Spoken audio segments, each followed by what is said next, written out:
Olá, queridos, seja a graça, seja a paz do Senhor sobre a tua vida, sobre a tua casa e sobre a tua família. Como é que você está? Tudo bem? Espero que sim. Estamos aí nesta série de reflexões falando sobre temperamentos controlados. Controlados por quem? Pelo Espírito Santo de Deus. A gente sabe que temperamento, como a gente já viu, tem a ver com a nossa personalidade e que isso precisa ser cuidado pelo Espírito Santo, para que a gente tenha sucesso em nossas vidas, seja ela física, seja ela espiritual, seja ela material ou emocional também. Sobre temperamentos controlados, nós iremos hoje ver alguns tipos relacionados de temperamento especificamente, falando aí, iniciando sobre o sanguíneo, que de fato consta no temperamento sanguíneo. Como é que o sanguíneo se comporta? Quais são os pontos fortes? Quais são os pontos fracos ou que precisa melhorar no sanguíneo? É exatamente sobre isso que iremos expor aqui neste momento, nesta hora. E, sobretudo, quem é a referência bíblica de um homem sanguíneo e o que a Bíblia fala desse sanguíneo quando não estava sendo controlado pelo Espírito e quando passou a ser controlado pelo Espírito Santo. É justamente sobre isso que queremos ver nesta hora. Então, se nós percebermos aí sobre os pontos fortes de um sanguíneo, ele é estimulante, ele estimula todas as pessoas que estão em sua volta, ele é uma pessoa extrovertida, ele é espontâneo, ele também é barulhento, alegre, ele é otimista e ele tem uma situação de mais coração do que razão.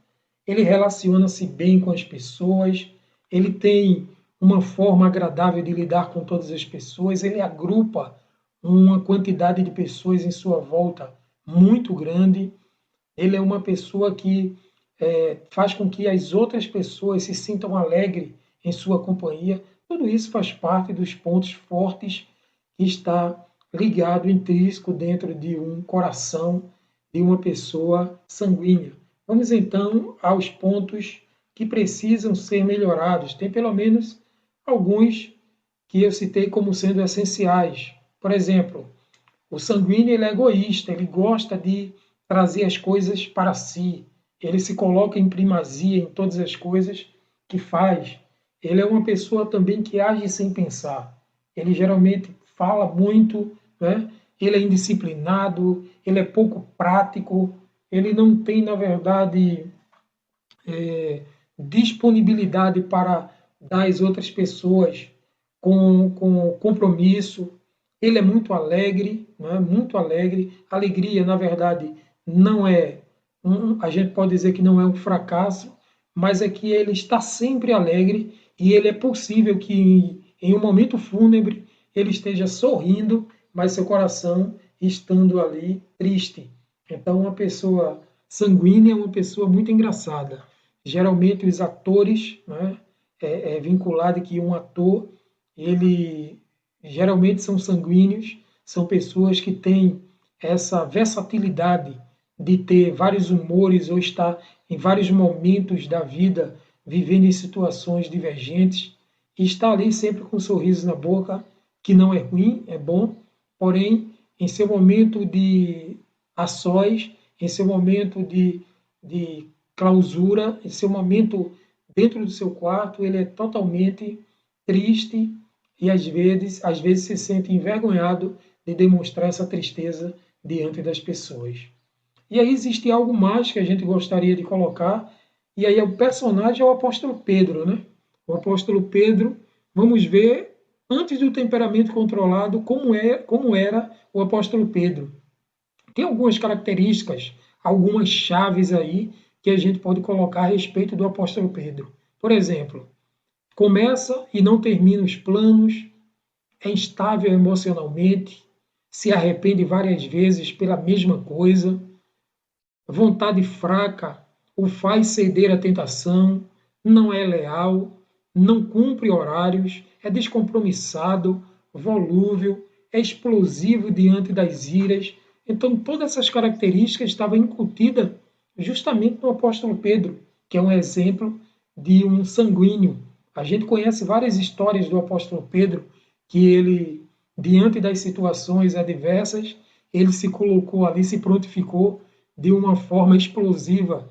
Lembra daquela passagem em que foram prender Jesus e o apóstolo Pedro tirou, sacou ali a sua espada e ali cortou a orelha daquele soldado.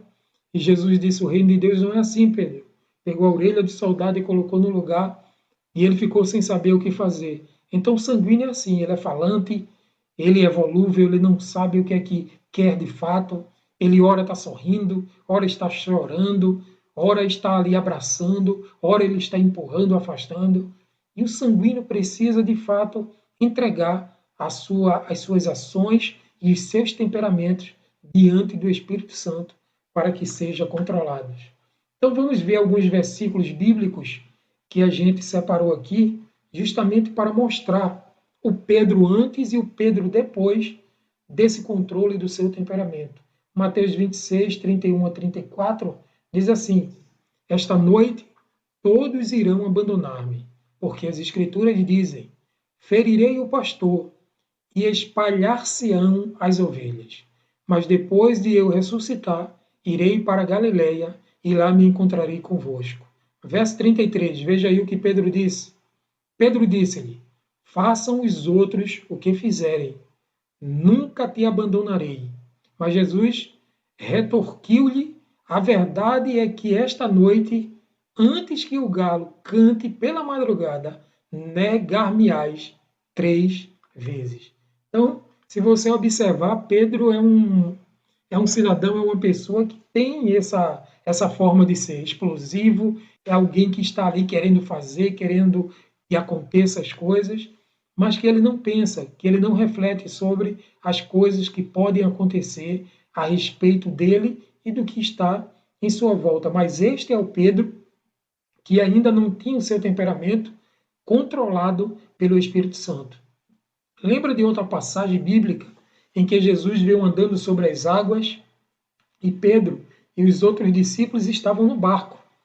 E quando Jesus disse que quem era, que era ele que estava andando sobre as águas, qual foi a reação de Pedro?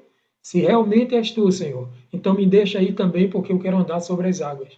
Então, essa é a característica de um homem sanguíneo, de uma pessoa sanguínea. Mas aí no capítulo 4 de Atos, versículo 13, 19 e 20, nós encontramos um Pedro diferenciado.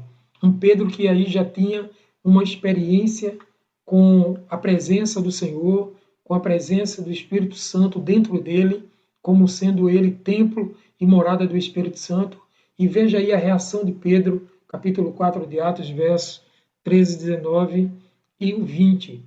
Então eles, vendo a intrepidez de Pedro e João, falando dos saduceus, fariseus e aqueles zeladores da lei, e tendo percebido que eram homens iletrados e doutos, se admiraram e reconheceram que haviam estado com Jesus. Verso 19. Contudo, Pedro e João propuseram-lhes: julgai vós mesmos se é justo diante de Deus obedecer a vós mais do que a Deus. E o verso 20, que é maravilhoso: pois não podemos deixar de falar de tudo aquilo quanto vimos e ouvimos da parte do Senhor.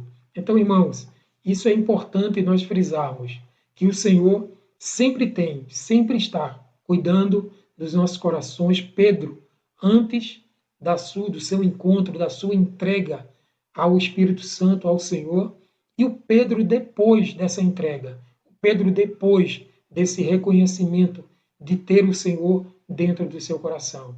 Ele disse: eu não posso deixar de falar daquilo que tenho visto e ouvido da parte do Senhor. Ele teve intrepidez, mas intrepidez sem medo, porque o sanguíneo geralmente tem intrepidez, mas ele é volúvel, enquanto que Pedro, nesta situação, ele disse: eu não vou jamais deixar de obedecer a Deus em detrimento a vocês, porque eu sei que melhor é obedecer ao Senhor do que aos homens.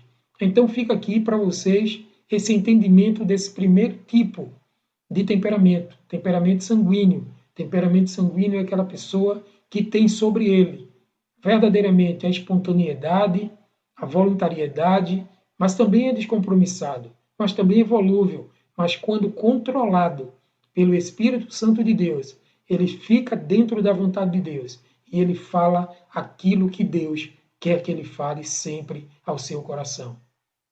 Então, que este dia, que esta hora, Deus esteja aquietando o seu coração, cuidando da sua vida, alojando, sobretudo, as boas ações, os bons frutos dentro do seu coração, que é brotado pelo Espírito Santo do Senhor, e que cada dia você possa entregar, você possa se debruçar diante do Senhor, dizendo: Senhor, em tuas mãos eu entrego toda a minha vida, eu entrego todo o meu raciocínio, eu entrego todo aquilo que penso e aquilo que quero, porque em Ti eu confio e em Ti eu espero para todo sempre. Que o Senhor te abençoe e te guarde, que o Senhor faça resplandecer o seu rosto sobre ti e tenha misericórdia de ti.